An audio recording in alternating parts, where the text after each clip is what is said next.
Hello and welcome to What I Read Reprints, the series where I talk about the older books that I've read recently, and we are talking about Batman Houdini, The Devil's Workshop, written in 1993 by Howard Chaykin and John Francis Moore, with art by Mark Chiarello and lettered by Ken Bruzenak.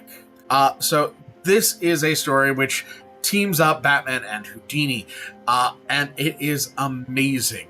It is one of my favorite Elseworlds I've ever read.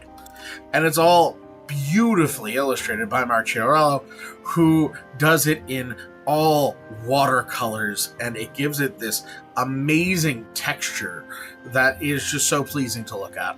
Now, the story is told from Houdini's perspective, and it's really interesting how they deal with the anti-Semitism of the day and that Houdini would have faced as a Jew and an entertainer, and also still welcome within high society because he is an entertainer, because he is someone to hang out with who's going to be fun, not because, of his money, which he didn't have, and his birth status, which he didn't have, right?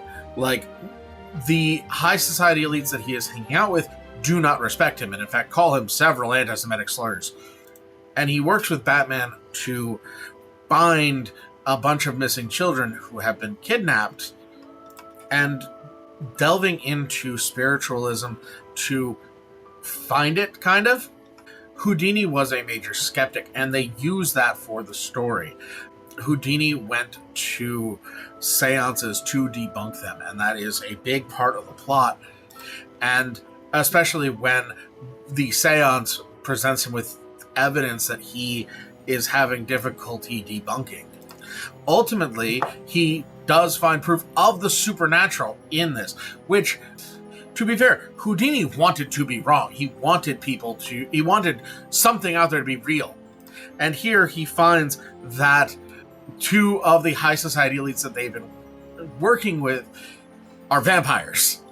And it's so interesting to see a Jewish character fighting vampires as sort of that story, because how vampires are associated with blood libel. There's also discussions of class, which we see in Bruce, as he is much more brash than we usually see Batman. He doesn't have the finesse that he would later learn from studying Houdini's escape artist techniques, and that's so cool. Absolutely one of the best Elseworlds stories I've ever read.